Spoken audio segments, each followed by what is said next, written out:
Hey all, Justin here. This week on the show, Fredo, Bryan, and I discussed The Fix, and the conversation came up about one-hit wonders, and specifically, Spacehog. Enjoy. I was thinking about Spacehog when we talk about this one-hit wonder thing, because I think they were accurately represented with that song. In the meantime, it's a fucking great song. That oh my god, phenomenal, dude.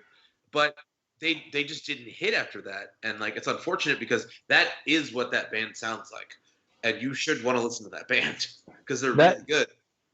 That band, Spacehog. In the meantime, came out what 95, 96? Something like that. Sounds about right. Yeah, around the same time like Empire Records came out. Yeah. Yeah. So that band had come out 5 years later with that song, I think rock and roll could have made a comeback. Yeah, because in 2000 it was all pop at that point. Well, it was pop, but when I mean rock and roll, I'm talking about rock and roll. Yeah. I'm talking about after grunge and nu metal, rock and roll kind of died down. And you had bands in the early 2000s. Wolf Mother was one. Yeah. WK, where you had a rock vibe. Yeah. It wasn't all doom and gloom, and it wasn't mixed in with rap. Yeah. That could have, The Darkness was another one that could have pulled rock back up to a status where rock music could have come back to life.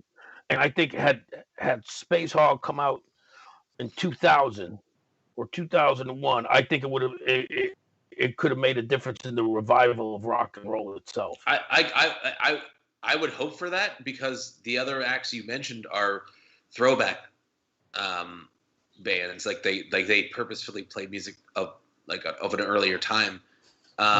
And therefore are subject to like the nostalgia right kind of thing, like especially The Darkness. But Spacehog didn't do any of that shit. Like they were just a good fucking rock band. And not saying those other bands aren't good.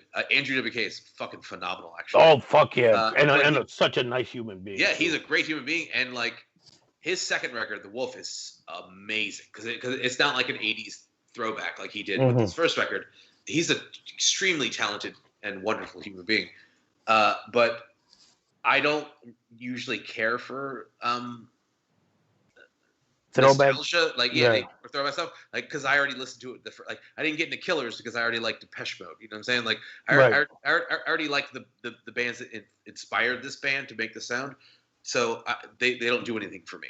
But like Spacehog, there was no nostalgia there. They weren't trying to we're not trying to sound like Led Zeppelin. Sure. Mother was or anything. Like they just made good fucking solid rock music, and they just got lost in time. There you have it.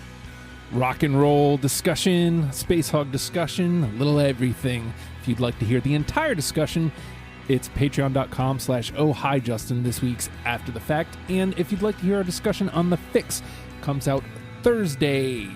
Check it out. Deprogrammed is on all podcast platforms. Subscribe, rate, comment, share.